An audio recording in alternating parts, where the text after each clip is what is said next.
말씀, 육을 심판하고 사르는 말씀을 상징한 거였어요. 자, 그래서 기름 부음을 받았던 자신의 소년 목동 시절에서부터 이스라엘의 하나님 여호와께서 자신의 인생에 개입하신 사실들을 이게 확실하셔야 돼요. 오늘 우리는 내가 이제 성령으로 거듭났으면 지금부터는 내가 사는 게 아니라 내 안에 그리스도께서 기름 부음을 받았으면 반드시 이게 있어야 되는 거예요. 네. 이것이 확실해야 되는 거예요. 이렇게 되면 인침을 받은 성령 인침을 받은 사람이 약속의 성령을 받은 사람이다 이 사람이.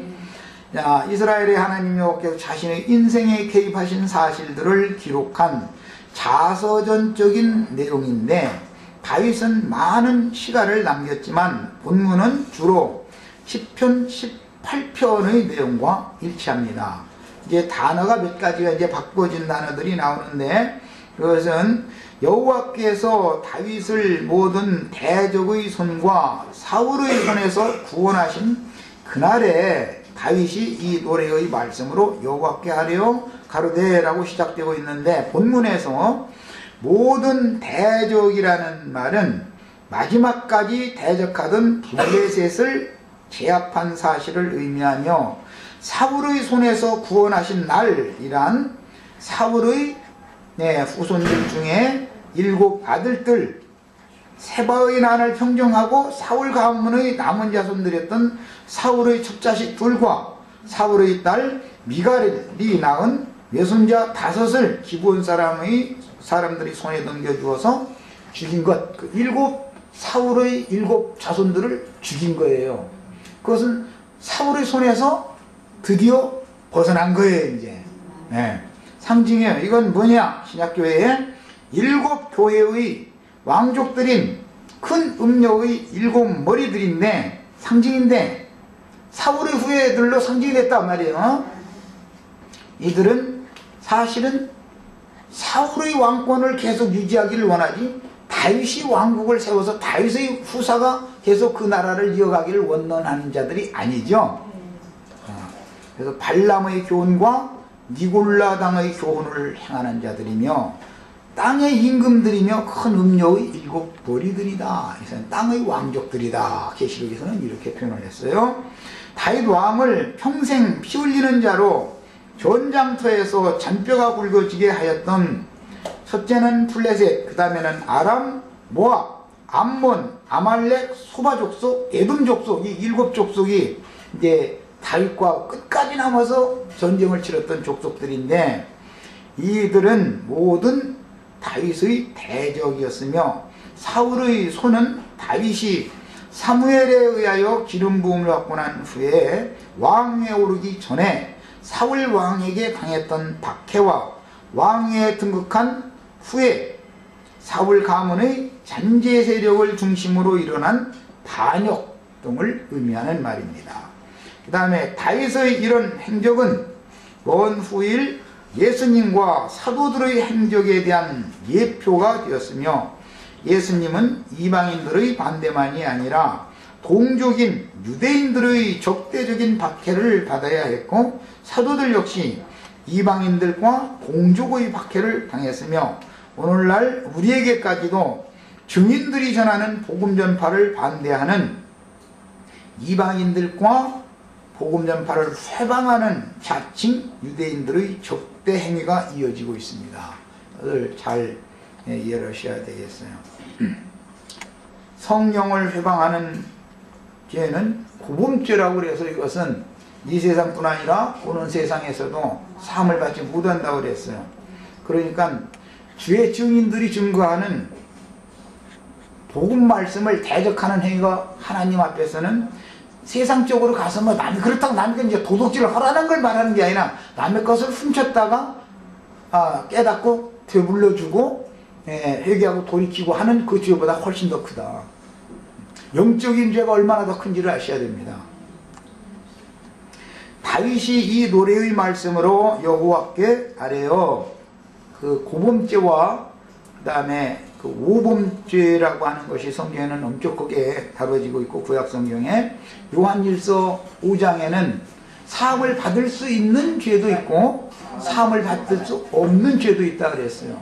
그래서 증인들이 증거하는 복음을 대적하는 죄는 사함을 받지 못하는 거예요. 그것은요. 복음 자체를 대적하는 문제니까 사함 받을 수가 없죠. 다윗이 이 노래의 말씀으로 여호와께 아뢰어 이렇게 시작이 됐는데, 다윗은 수많은 시가를 남겼는데 사무엘하 22장과 22장은 자서전적인 시가이고 23장은 유언말이죠. 유언서죠. 23장은 유언입니다. 다윗의 유언. 역사서에 기록해서 유전하신 하나님의 뜻은 다윗의 일생이 곧 구름과 같이 우리를 둘러싼 믿음의 선진들의 모든 발자취를 역사상에서 대표하기 때문입니다. 이 시간은 시편 제1권 중 18편에도 나오는데 문체면에서 약간의 차이가 있는 것은 다윗 왕의 원작은 사무엘하 22장의 내용이지만 시편 18편은 후세에 다윗의 남긴 이 시가를 다시 이제 교정을 하면서 의역, 그 뜻을 생각해가면서 다른 단어를 사용했기 때문에 18편과 단어가 다른, 중요한 어떤 구절에서 단어가 다른 단어가 가끔 나오게 됩니다. 이것은 시편에 수록되어져 있는 말씀은 나중에 수정한 것이다. 본문대로가 아니라 의역, 뜻을 따라서 번역했다 이 말이에요. 의역을 한 시가 있기 때문입니다.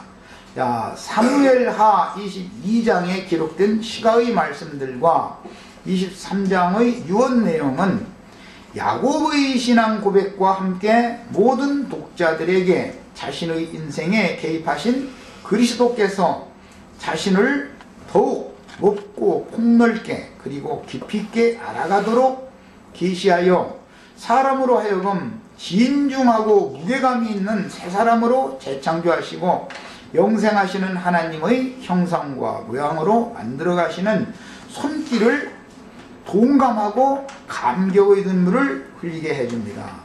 예, 그 야곱의 그 고백 내용이나 다윗의 이런 고백 내용을 읽으면은 사람들이 다 감동을 받죠. 시편을 읽으면 다 감동을 받잖아요. 성경을 잘 몰라도. 그것은 그 인생 경험이 자기와 너무 같은 말들을 많이 하고 있기 때문에 그 말씀의 은혜를 받는 거예요, 다. 여호와는 나의 반석이시오, 나의 요새시오, 나를 건지는 자시오, 나의 하나님이시오 라고 이어가고 있는데, 다윗은 이스라엘의 하나님 여호와, 유일하신 참 하나님을 인격적으로 만난 이후에 기름 부음을 받았다는 것은 하나님을 인격으로 만났다 그 말이죠. 신성한 성품과 살아있는 인격으로, 즉 사람이라고 하는 것은 신의 성품을 받아들이는 양심이 있고 신의 인격을 받아들이고 표현하는 마음이라는 것이 있어서 양심과 마음을 통해서 신의 모든 어떠하심을 표현하게 되어 있는 것이다. 이게 사람이다. 이게 그래서 사람을 그릇이라고 그러죠. 인격적으로 만났다는 건 기름 부음을 받았다 그 말이에요. 그런데 어릴 때는 하나님을 깊이 아는 지식이 별로 없죠. 체험한 것이 부족하니까 소년 다윗이 기름 부음을 받았다 해가지고 지금 이 시를 쓴 다윗과 같은 거는 아니죠. 사복음서에 나오는 주님의 제자들과 예를 들자면 베드로 전후서를 쓸 때의 베드로와는 다르죠. 로마서를 쓸 때의 갈라디아서나 데살로니가서를 쓸 때의 바울과 디모데 전후서를 쓸 때의 바울은 다르지요. 사람이 다르죠. 그래서 요한복음에서 말하는 요한과 요한 1, 2, 3서를 쓰는 요한은 절대 사람이 같은 사람이지만 다르단 말이야. 이것은 뭐냐? 신앙의 결과가